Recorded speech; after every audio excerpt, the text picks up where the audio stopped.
Okay, well, Charlie, thanks so much for joining us. I wondered if we could start off by asking you a little bit about what Equality FC is and why Lewes FC launched the initiative. Okay, so Equality FC is the snappy name because you need a snappy name for the move that the Lewes Football Club, came up with that was introduced on the 8th of July in 2017, whereby Lewes Football Club became the first, and I think still only professional or semi-professional club in the world to equalise the resources that it gives to its women's team and its men's team. In a nutshell, is what Equality FC is. It's clearly broad, although we call it Equality FC, which is a snappy name. Broadly, the ultimate aim is about equity, and we're aware there's a bit of a difference between equality and equity. And yeah, that was introduced in 2017. And since then, it's had an extremely positive effect at the football club, and hopefully some effect in the wider women's industry as well. Great, excellent. Hopefully, we can come to some of those sort of successes and benefits. Um, from a financial standpoint, how did you, as a club, go about planning for the initiative? Okay, what kind of revenue streams did you have to utilize to help fund the equal pay within the club? Yeah, it's interesting because when it came to sort of planning, thinking about introducing Quality FC, I'm a great believer that it's you can't process your way to a decision like this. A decision has to start off with we're going to do this. And I think and to me, the order of events is X is wrong, we're going to fix X. So X in this case was gender inequality. And we thought, okay, well, people say it can't be done, this can't be done, you can't equal. So tell you what, we're going to do it. So the number one was the decision to do it. Number two was how are we going to do it, and what does it mean financially and commercially? So that, I think that's very important to say, because I do read stuff in, sometimes even stuff people have written third party about Equality FC, and like I say, we didn't process our way to it. You need to start with the vision, and the step before the vision is the people, because it takes a person, or preferably people, in order to think up the idea or the vision to then introduce it. So something as significant and big as gender equality in a football club, which is a big challenge, as we'll go on to see, is something whereby it has to be an idea that someone has one day and then decides to do something about. Like I say, I mean, the process and planning follows, but it's in that order. So what happened was in 2016, so Lewes Football Club has annual elections to its main board. So the main board is wholly elected by the ownership, because Lewes Football Club is a fan-owned club. It's a mutual at the top level, the top kind of level. So there's annual elections, and when you stand for 3 years. So myself and fellow director Ed Ramsden, we were two of the original six people that did the fan takeover in 2010, completed in July 2010, and we were coming up for our second re-election. And again, this is the bit that happens before any planning or strategy. Ed came up to me and sort of said, I've written my bit for the re-election bit, the manifesto, the one-sider.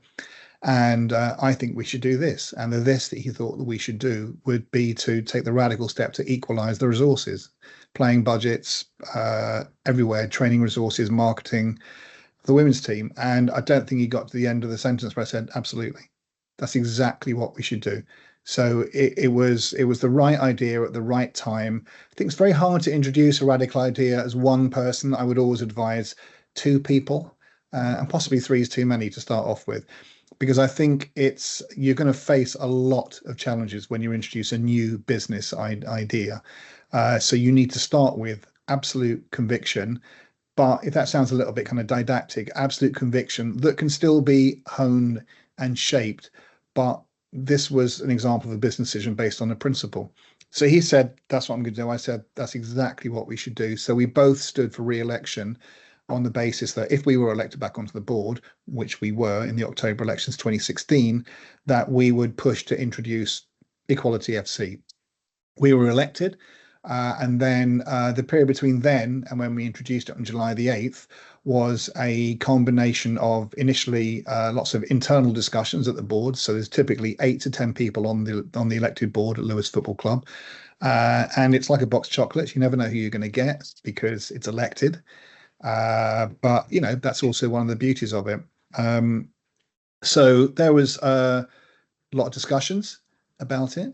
There wasn't absolute unanimity. There was practically unanimity on it, but overwhelmingly the board felt, yeah, we should do it. And then the board moved to the next stage, which was, okay, what will it cost and how do we do it?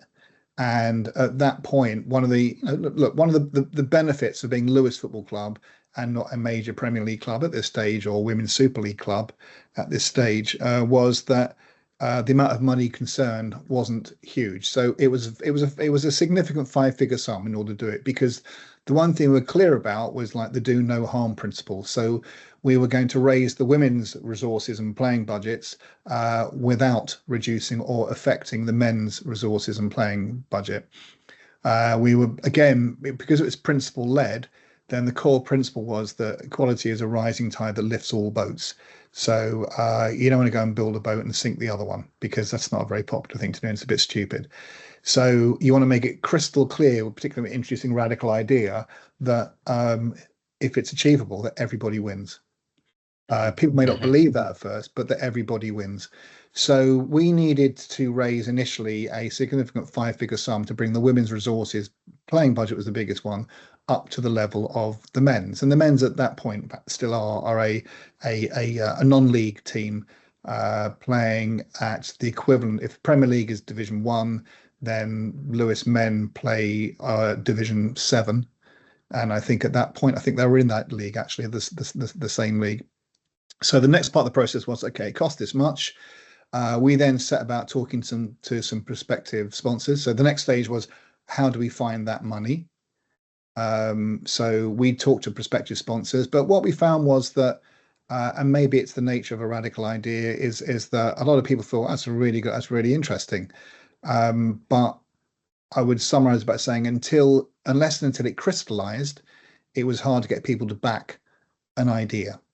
I think there may be various other practical factors, because you're talking about gender equality, and the number of decision makers you might be talking to are men in potential sponsors, and let's be honest, they don't necessarily feel it as innately as a woman would understand the need for it. So we didn't get the sponsorship beforehand, but we took a flyer. So at that stage, a couple of directors said, look, this is the right thing to do. So we are going to fund this, not as a loan. We are going to fund this in season 1 because we believe, we took a flyer, but it was a modest bet, but it was a bet that if we do this, then a significant number of benefits will accrue. Number one is it's the right thing to do. Okay.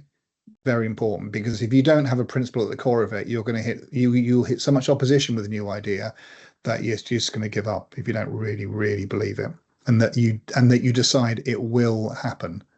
Number one is it will happen. Now, how are we going to do it? I'm a great believer in writing the end of the film first and then working backwards. Writing the headline first and working backwards. What's the thing at the end of it we want people to say about what we've done? And that's probably where my advertising training comes in, about a very, very clear single sentence end point that we wanted to get to. It's very unifying. It's very clear. It's not like a 20-page manifesto. That's too long, didn't read. It's not going to work. So we had that belief. We put the money in.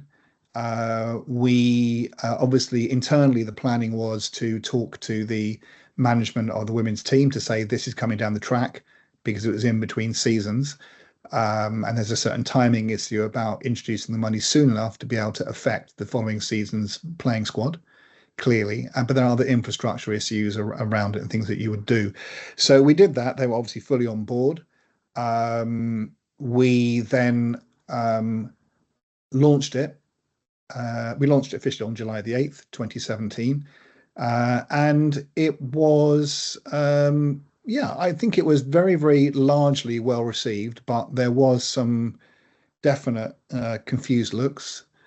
There was some pushback from people, some people inside, some people adjacent to and around the club, and a bunch of trollers online as well. So from men people, obviously. But again, driven by a sense of this is the right thing to do and believe that it will work commercially, which we'll come to see that it absolutely did, then we pressed the button and did it. Great. So you were saying initially it was funded through a belief from the directors that this was going to pay off in the longer term. So there was some donations essentially, or grants to the club, and then beyond that, has it been you as you said that you hoped with sponsors kind of getting on board once they saw it up and running? Yeah, it obviously achieved the right thing to do because we did it. So from that point on, when anybody said in football it can't be done, we said, well, we did it, so let's tick that one off the box, shall we? It's not impossible. And we can talk about, and obviously the thing gets thrown at you at the time and still has some sense. Oh, well, if you're a Chelsea or an Arsenal, you can't suddenly do that because of the playing budgets. And the answer to that, because you hear a lot of that kind of stuff, so you hone that into ultimately after 6 months or a year, a straightforward response is that's absolutely right. So if you're a really big club, here's what you do. You set the commitment to say, some point in time, maybe put a timescale on it. This is what we are aiming for. We are committed to doing this. We will do it. If you're able to set a timescale, even if it's 5 years or 10 years, whatever it is, but you commit to doing it. Anyone can do that. If you believe it, if you think it's the right thing to do. And we've also demonstrated the commercial stuff. And the second aspect is that there are aspects of Equality FC which cost nothing. So some of the aspects of Equality FC, for example, are that years ago, without a big fanfare, we just did it. All the social media handles for Lewes Football Club are equal. So you'll find that they are at Lewes FC men and at Lewes FC women. Whereas you will find on every single other football club, I know because I've surveyed it, it will be, and I can pick any example. So it will be at Man United, at Man United women, at Liverpool women. I challenge you won't find another example of it. That costs nothing. Apart from a few, blokes saying what's that about and then getting over it. On the website, for example, if you look at Lewes website, and a number of websites are doing this now, it's got women's team and men's team, not first team and women's team. So language really matters, and language is free. So the way that you language something is a sign of commitment and intent as well. So we've been able to, we introduced it in the practical way that I said, and then we've seen significant commercial benefits apart from the right thing to do benefits, which have come in all areas. So they come in terms of attendances, because obviously attendances at men's matches have been largely unaffected. Why wouldn't they be? Attendance at women's matches went up significantly, and because part of the equality policy was to equalize the entrance price as well, we phase it in over 3 seasons to not shock people too much. But now, and for the last 5 years, what you pay at Lewes to watch the men is exactly what you pay to watch the women.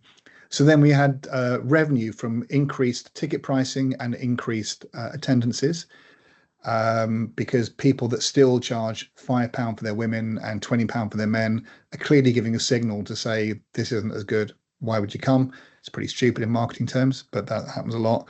And also, there's no demonstrated price elasticity in terms of if you're going to, people don't come because something is 10 rather than £5. There's no evidence of that in football whatsoever, really. So attendances wise, yes, sponsorship has been a very big one. So I would say that since Equality FC, and certainly that was 2017, and certainly for the last 3, 4, 5 years, pretty much every single major sponsorship deal that's come in, and we're talking 6-figure deals, which didn't used to come in, have come in because of the combination of clubs' stance on equality and having a significant women's team. Definitely. So significant increases in sponsorship. The other thing which we'll come on to is our ownerships have increased. So as we'll come on to, anyone can buy an annual share. It's an annual subscription to buy a share for, it's now £50 or £100 a year, and those significantly went up as well. You won't be surprised to hear a lot of it from new female owners as well. Merchandising sales, they're not that big at this club, but they certainly improved as well. So on every commercial indicator, it's another one, a match day spend. So what we find is on a women's match day, the spend per head is something, it varies, but it's something in the area of like double the men's. It's certainly higher. And it's also more spread out throughout the game. So whereas at men's matches, typically there's a rush at the beginning, at the halftime, and that's it. At women's matches, people are buying stuff throughout the game. Mhm. So in every commercial indicator, it more than paid back as well. Mhm. That's fantastic. So is it almost at a stage, if you don't mind me asking, of course, feel free to not answer if it's commercially sensitive, but is it self-sustainable in that sense now?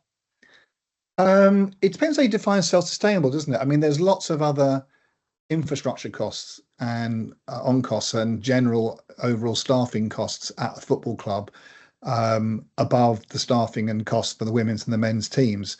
But I I'm going to say yes. I mean, in as much as, if one looks at, and I think the club's been through this exercise. If you look at trying to break out splitting revenues and costs between the two, which would, I think, involve one attributing, you know, 90% of sponsorship revenues to the women. You'd have to give some to the men in some men's team in some cases. There's more attendance revenue at men's games for the time being. So the way you split them through, I think you'd find that the women's team on its own is a very, very, very viable business. And the crucial thing about the women's team as well, of course, is it's operating in a marketplace which is entirely different from the marketplace that the men's team is operating in. So if one was trying to really push the men's team to take a men's team from the Division 7 into the Football League, even into Division 4, League 2, you would find that is a many times more money than it would cost just to get into League 2 than to get a women's team from the women's team is now into the WSL, certainly into the Championship. So yeah. Okay, perfect. I want to ask a little bit about the kind of broader industry impact of the initiative and whether you've seen any kind of ripple effect or consequences as the campaign. But since you launched it, have you noticed any influence on other clubs or governing bodies in terms of gender equality when it comes to football finance? Yeah, I think the biggest one is on FA Cup prize money. So in 2018, the club launched an Equal FA Cup campaign. Uh, Far and away the first voice in the industry to do it, to ask for an equalisation of FA Cup prize money between the men and the women, but achieved in a way which didn't cost the FA any more money. So the current figure is the total spend between the men and women's FA Cup and prize fund is about £26 million, and that's currently split 20 million men, 6 million women, and that deserves an eyeball roll on its own. But when we started, the women's total women's prize money was something around 1% of the men's. So since we started, there's been two or three significant increases in the women's prize money to get to the point now whereby total prize money is 6 million when it used to be a six-figure number. And the FA will now come out with statements saying they are committed to achieving it at some point. I mean, we think, and Lewes produced a few years ago, and it's on the website, it's on equalfacup.com, a dedicated website, a written plan to demonstrate exactly how you introduce equalisation of FA Cup prize money without costing the FA any more money, and by distributing money also to smaller men's teams as well, a redistribution model. So that's the most significant one in terms of campaigning, I would say. I think we've also seen and it's hard to say which is causal or which is, just happens to be at the same time. I think it's a bit of both. We've seen a significantly higher, let's say, industry discussion and just, adjacent to industry discussion about gender equality and issues of inequality within football. It's definitely much more in mainstream discussion than it was when we started in 2017 with Equality FC. We've similarly pushed to try to achieve as equal as possible media coverage. It's way off being equal. It was terrible at the time. I'd now describe it as awful, which is about two ratchets better than terrible in terms of media coverage. So I think that and we need to bear in mind that, Lewes Football Club is a modest-sized football club as it stands. Near the south coast, just next to Brighton, who are fantastic club, achieved great things. This is the mouse that roared, essentially. So in terms of what the club has achieved, most recently, largely through its Equality FC movement, I think it's been just really an orders of magnitude bigger than anything a club this size could normally achieve. Mm-hmm.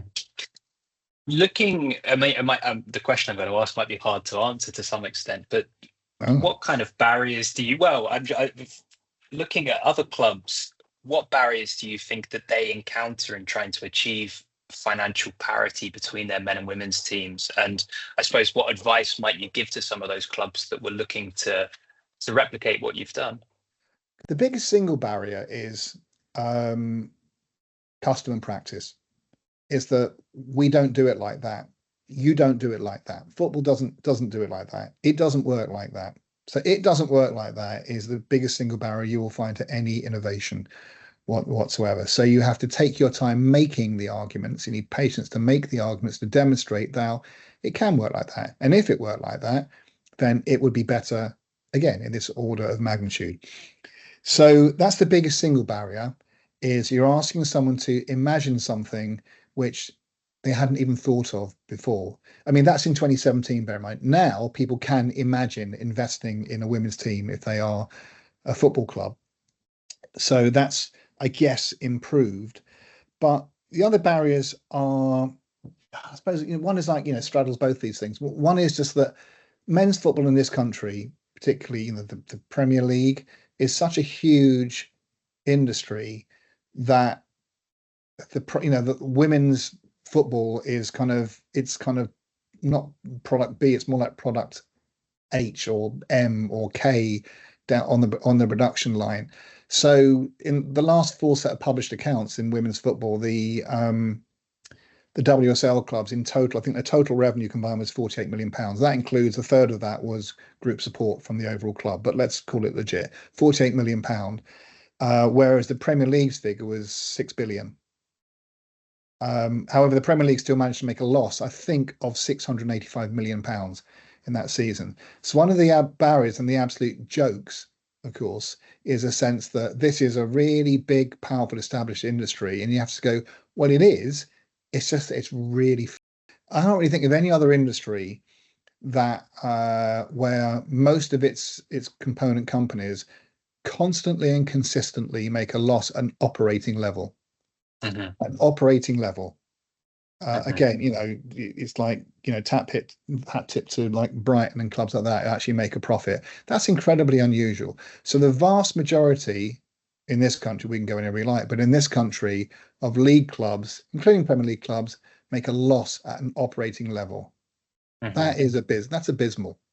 It's abysmal.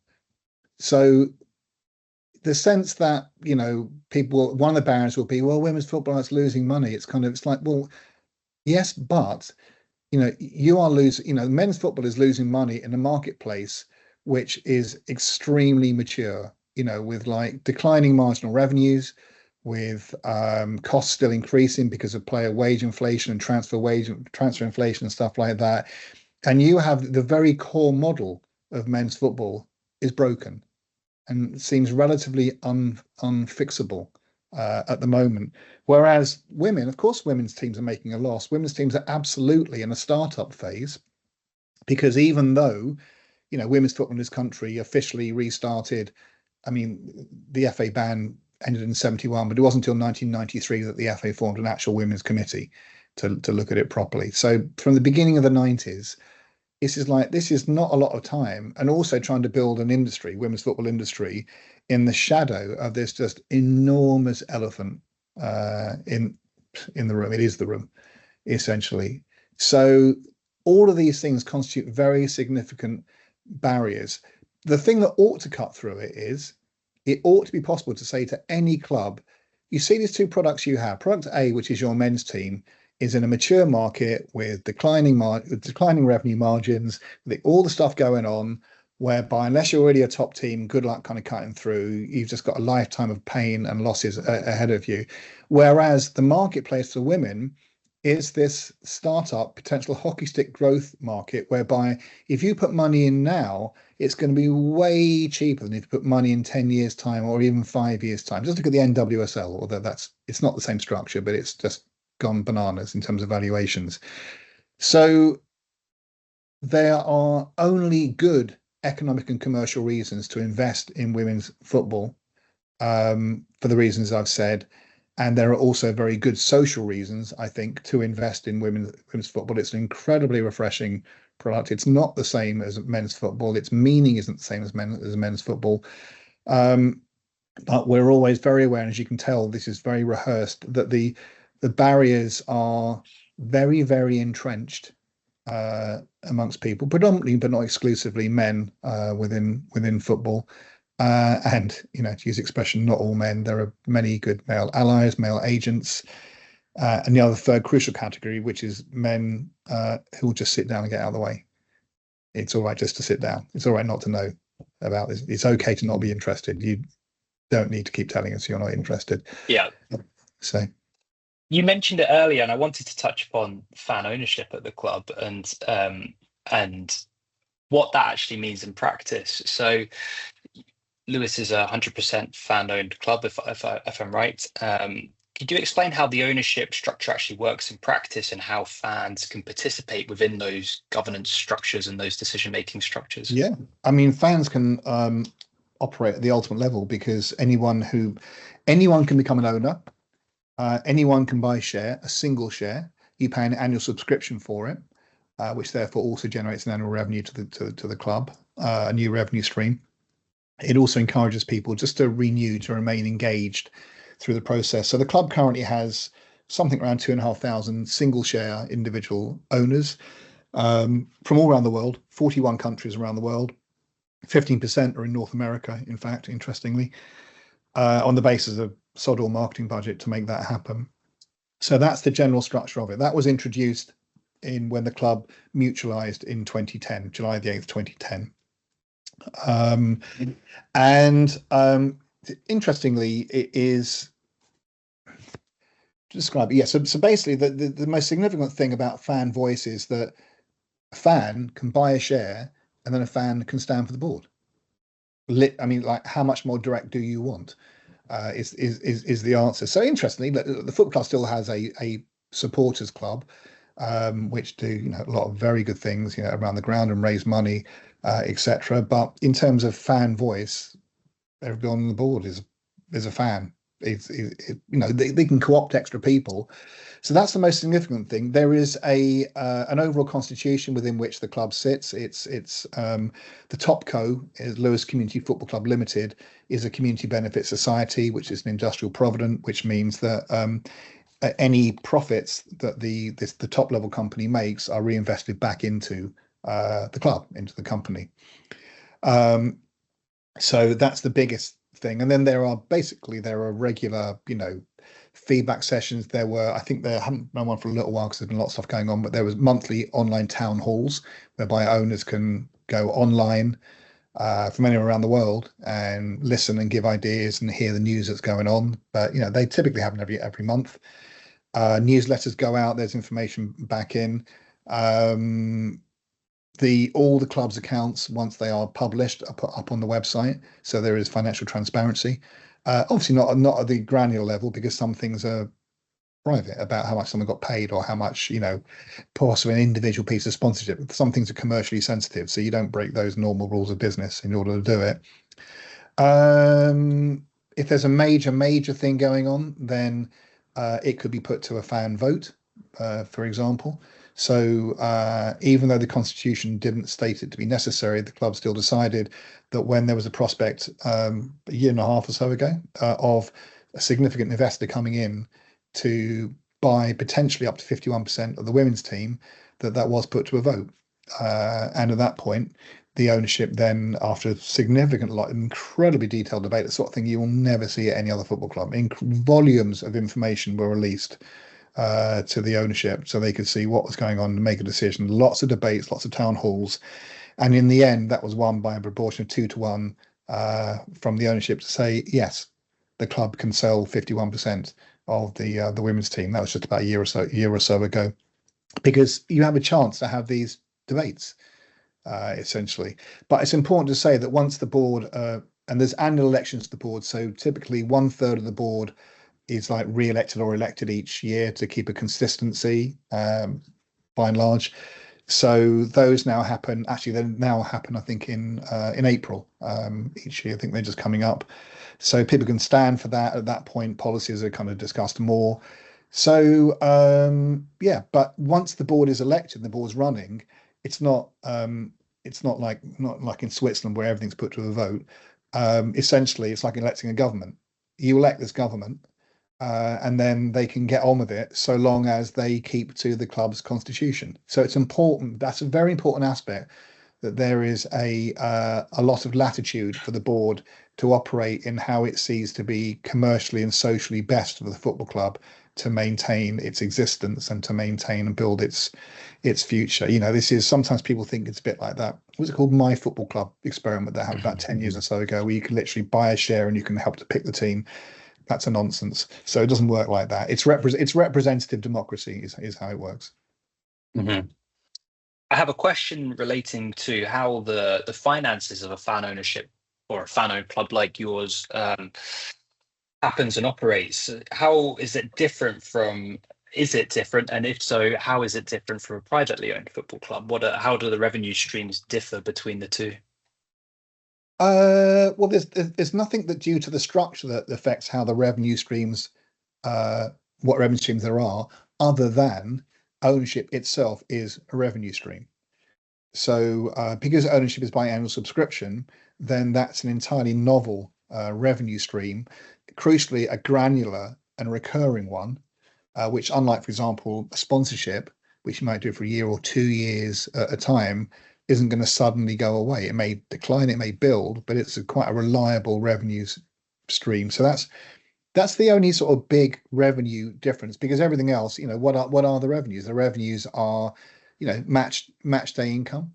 For the majority of football clubs, certainly in the leagues, that typically represents around 15% of overall revenues. That's going to be similar. You've then got sponsorship, you've then got merchandise, you've got grants, you've got matchday hospitality, ticketing. So you've got all the usual things apply. But one of the excellent side benefits, more than side benefit, of having an subscription ownership model is that pretty much all the other things I've mentioned can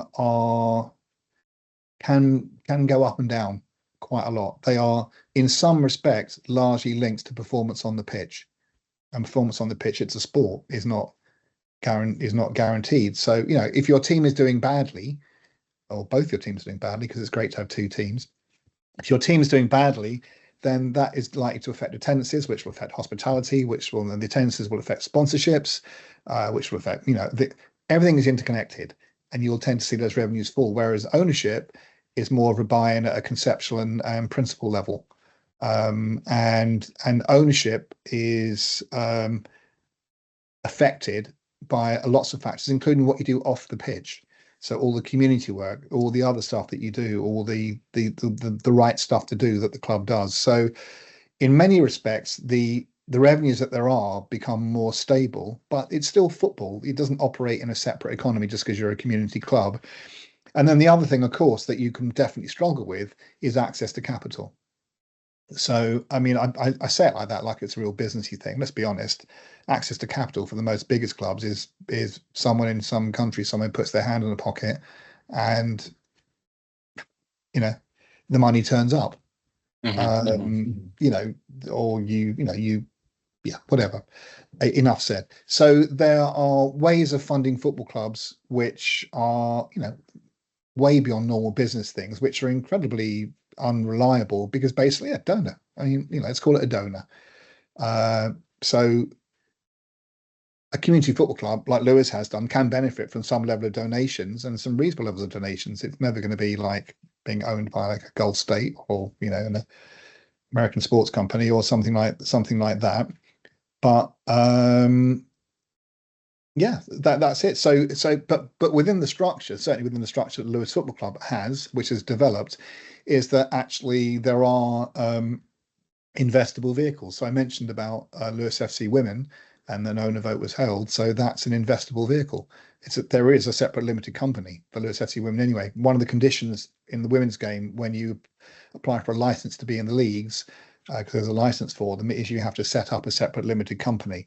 I mean, the theory there was it would protect the women's team so that if something bad happened to the men's team, the women's team wouldn't get shafted. I think that's what's happened with Reading most recently and keeps happening to women's football. It's not really much of a backstop, but nonetheless, there already is a separate limited company. So as far as differences, yeah. So Lewes FC Women is investable. Theoretically, Lewes FC Men is. Lewes FC itself is also just, its public domain is also just introducing a holding company. So below the voted in democratic board, there's an established holding company which is appointed by the board, which will have much more expertise on it and ongoing stuff.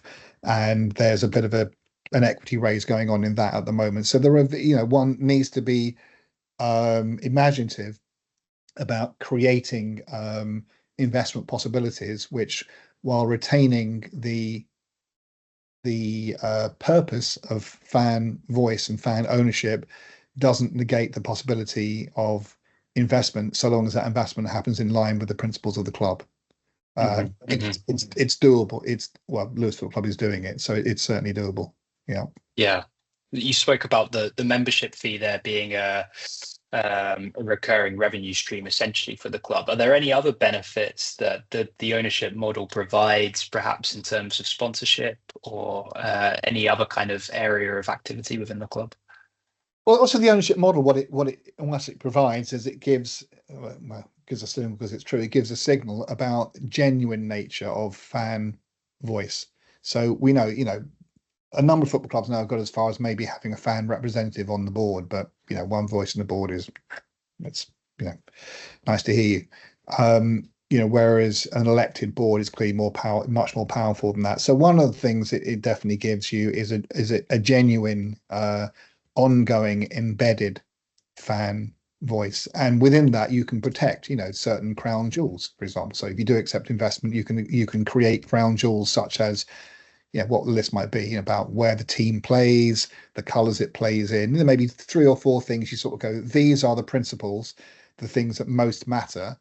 But apart from that, it's about achieving a balance. So you can have that. Mostly you can protect the club from going extinct, which is why we did the fan takeover in the first time, 2010. Sufficient protection so that the club can't just be sort of, bought, shut down, whatever it is. But at the same time, side by side with that, sufficient entrepreneurial scope to be able to really build the club as well. Because when you build a football club, if you do it in the right way, with breadth as well as depth, then you're also community wealth building at the same time. You're also demonstrating massive economic benefit to the local area, and also cultural reputation as well. Absolutely. Okay, thank you. Moving on towards perhaps some of the challenges.